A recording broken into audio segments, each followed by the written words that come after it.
David Shapira, bonsoir.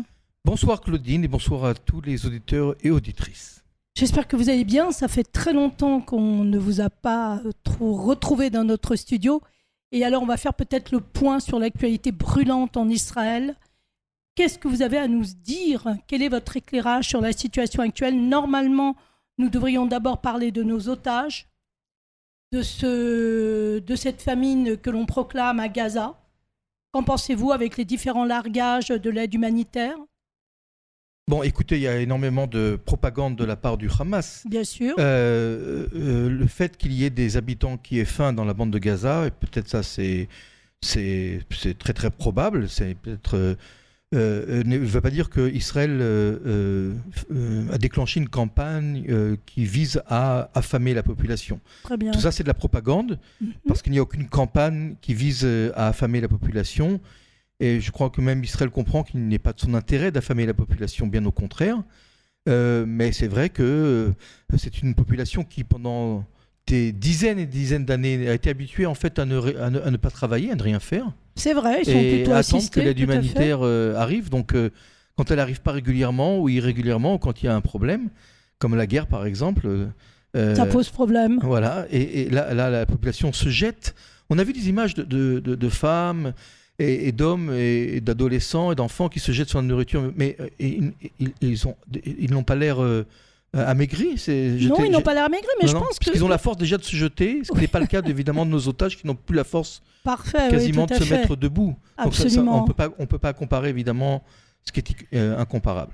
Donc en fait, nous sommes aussi victimes de cette campagne de désinformation, et bien le fait qu'Israël ait montré récemment que elle ouvre les possibilités de l'aide humanitaire, eh bien, le Hamas continue à affirmer qu'on affame la population. Je dois vous dire que tous ces largages de nourriture, il me semble que j'ai entendu que 20 ou 30 largages, c'est un camion. Donc il vaut mieux déjà laisser passer les camions, ça ira, alors, on y vient ça ira mieux.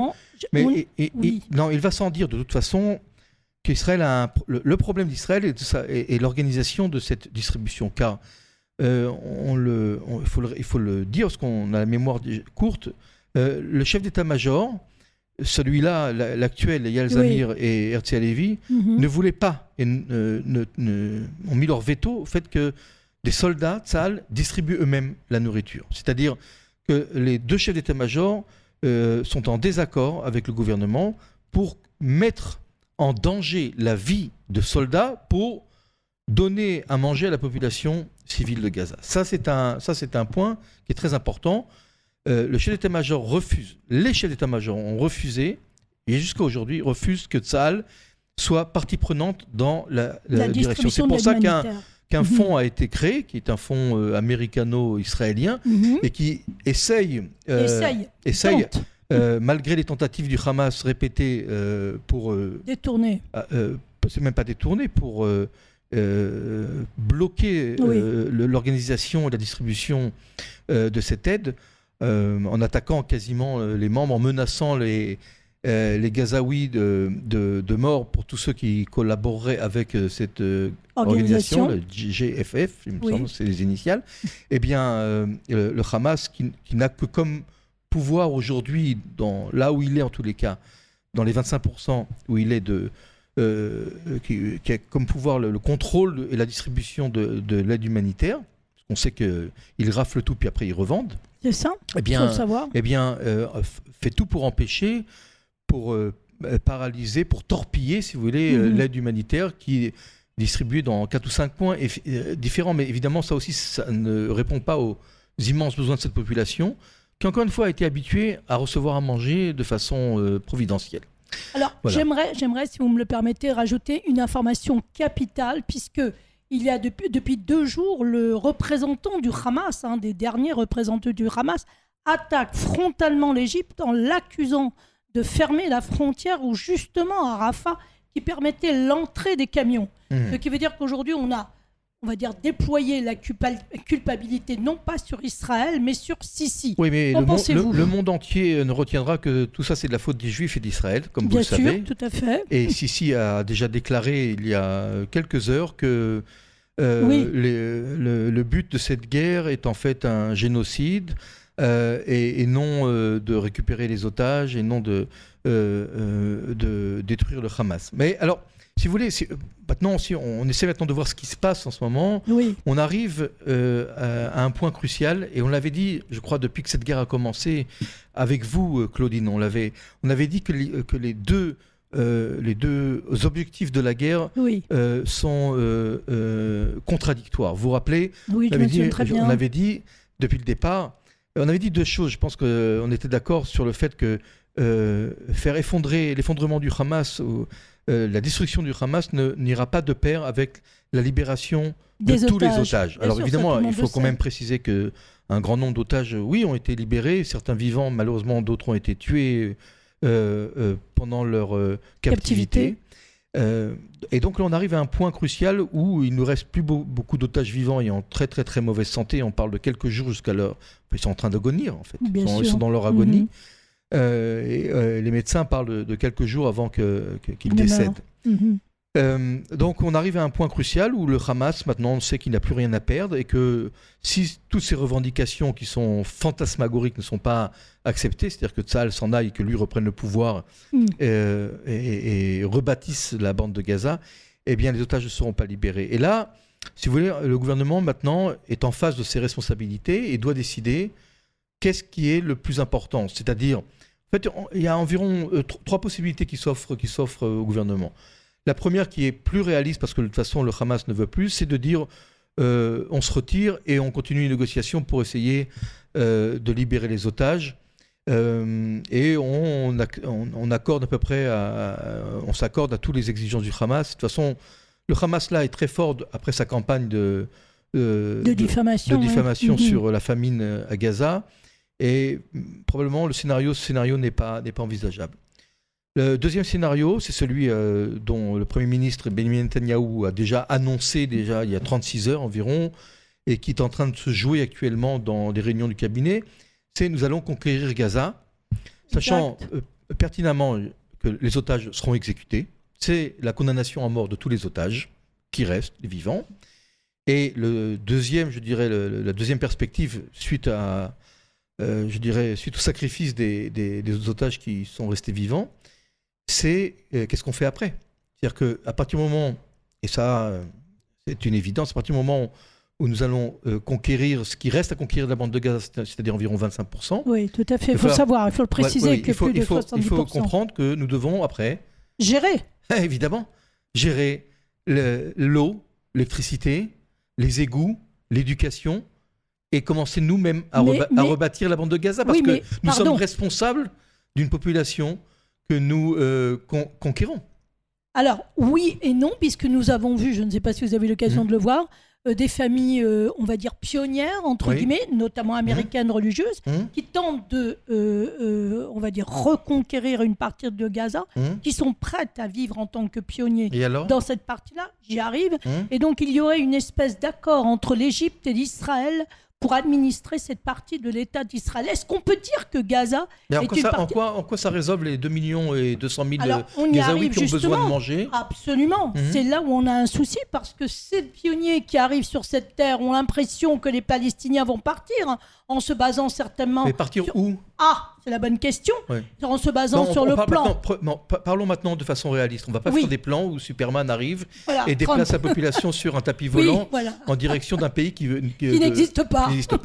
Je dis, et ça c'est simple à comprendre, quand on va conquérir une population et qu'on va démanteler et détruire et annihiler le Hamas, il faudra que nous-mêmes nous occupions de cette population, parce que personne ne veut s'en occuper. Absolument, il faut le dire. Sauf donner quelques camions de nourriture ça, c'est facile. par l'ONU, et c'est tout. Il faudra donc fournir à cette population de l'eau potable, de l'électricité, des structures, des infrastructures. Et reconstruire les hôpitaux et les écoles. Maintenant, si l'État d'Israël est assez riche pour s'engager dans cette perspective qu'on a maintenant énoncée est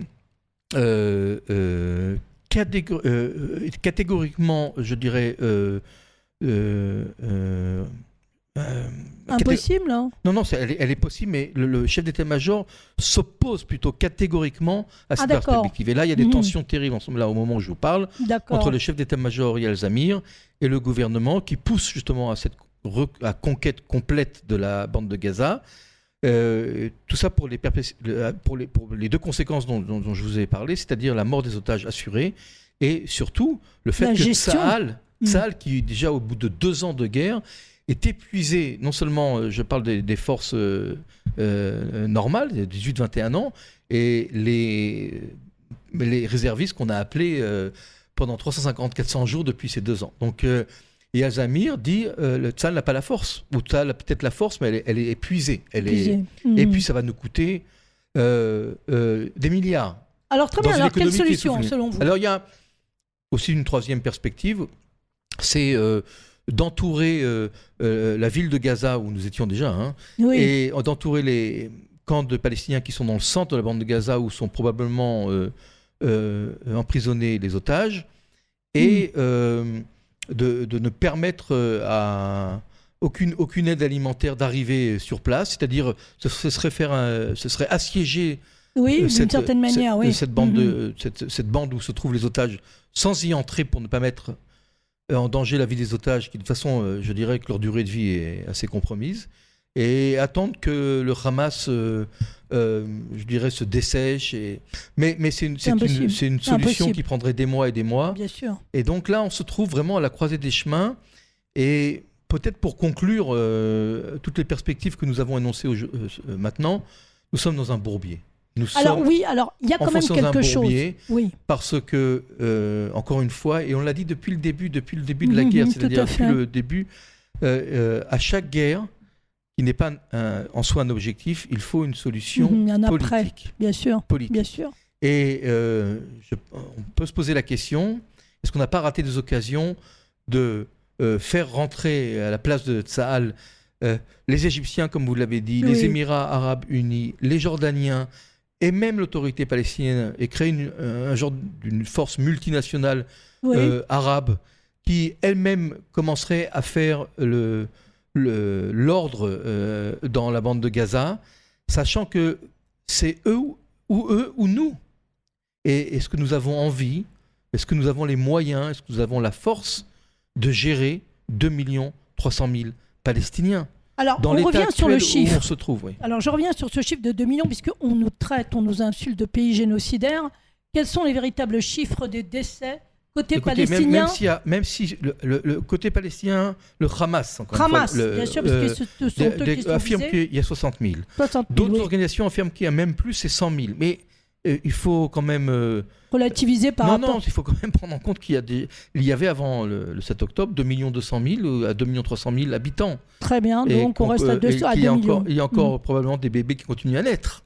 Ça, on ne prend pas aussi en compte. Donc il y a au-dessus de 2 millions. Au-dessus de 2 millions. Mais qu'est-ce qu'on fait de cette population? Tout à fait, qu'est-ce qu'on fait? Alors, je n'ai pas moi-même d'informations là-dessus, mais il me semble toutefois qu'il y a eu des pays arabes, le Front Uni, 3 puissances arabes qui se sont frontalement, du moins on dit frontalement, au Hamas, non, on dit au Hamas, il faut que vous désarmez. Comme si quelque part on a admis que le Hamas avait perdu la guerre et que nous sommes dans une guerre d'usure où ils sont prêts à mourir pour ne pas, perdre cette guerre. Mais en réalité, il restera, comme vous le dites si bien, 2 millions de Palestiniens à gérer. Il faut comprendre que le Hamas est un mouvement messianique. Aussi. Évidemment, et qui a une vision messianique des choses, et que pour eux, quand un Gazaoui meurt, ou 100, ou 1000, ou 10 000, c'est pas très grave, parce que ce sont, comme vous dites, des sacrifiés pour un jour arriver à cette vision. Donc, avec le Hamas, l'idée du Hamas, l'idée messianique, on n'arrivera jamais à la... on peut comparer ça au mouvement aussi nazi. Il reste toujours des étincelles néo-nazis à gauche et à droite qui ont les regrets d'Hitler, enfin qui ont de la nostalgie pour le régime hitlérien. Donc il y en aura toujours. Mais ce qui est important, c'est évidemment de savoir, encore une fois, qui va diriger la bande de Gaza avec une main de fer et qui va instaurer un nouvel ordre et peut-être apporter un nouvel espoir pour les Gazaouis qui ont compris que les rêves messianiques de El Al-Sinwar, Yahya Sinwar, leur ont amené que destruction et désolation. Bien écoutez, cher David, on pourrait parler pendant très longtemps sur cette problématique qui, à mon sens, va encore durer. Mais je vous invite à me réinviter pour une prochaine interview très prochainement. Il n'y a pas de souci, alors la semaine prochaine. Si les auditeurs auditrices sont d'accord. Bien entendu.